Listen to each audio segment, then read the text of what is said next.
नमस्कार फ्रेंड्स समस्त को स्वागत आज भिडियो मु आपको जनइबी आपंकर जदि पुराणा रेशन कार्ड अच्छी कि न्यू रेशन कार्ड पर आवेदन करते एपर्यंत आपंकर रेशन कार्ड आसीना कि आपंकर पुराणा जो रेशन कार्ड अच्छी ताकू आपण केमी डाउनलोड करेंगे न्यू कलर आसी जाइए जहाँकि गेरुआ कलर आपण राशन कार्ड ए पाइबे जहाँकि न्यू गवर्नमेंट तरफ जहाँकि ration card T colour change कर दि जाइए और आपड़ जदि यही रेशन कार्ड टी डाउनलोड करने को चाहते केमी डाउनलोड करेंगे ता प्रोसेस मु आज वीडियो माध्यम जनइबी।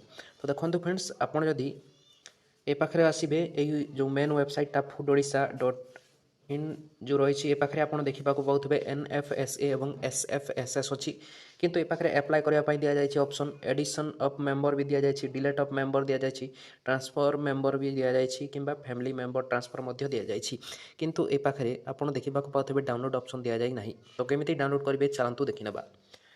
प्रथमे जेकोसी ब्राउजर को ओपन करेंगे और सर्च करेंगे राशन कार्ड डाउनलोड ओडिशा लेखि। तो ये पाखे प्रथम जो वेबसाइटा आसो तारी उपर आपन को क्लिक करने को पड़ो। तो ये पाखे आपन को आरसी नंबर बा रेशन कार्ड नंबर टी देवाक पड़ो। तो चलते ये पाखे मुझे रेशन कार्ड नंबर टी देदेची तापर मुझे आपण मानक नेक्स्ट स्टेपटा आपन को बतई दूची। तो देखो रेशन कार्ड नंबर देकी आप ओटीपी जेनरेशन रे क्लिक करेंगे ए पाखे ओटीपी देदेवे और गेट रिपोर्ट रे क्लिक कला पाखे आपणकर ration card T new colour रे आसीजिवो एवं ए पाखे आपण प्रिंट रे क्लिक करिकी आपण एई पीडीएफ टी को सेव करि पारिबे। प्रिंट रेशन कार्ड रे क्लिक करेंगे पीडीएफ टी को सेव करई नेबे।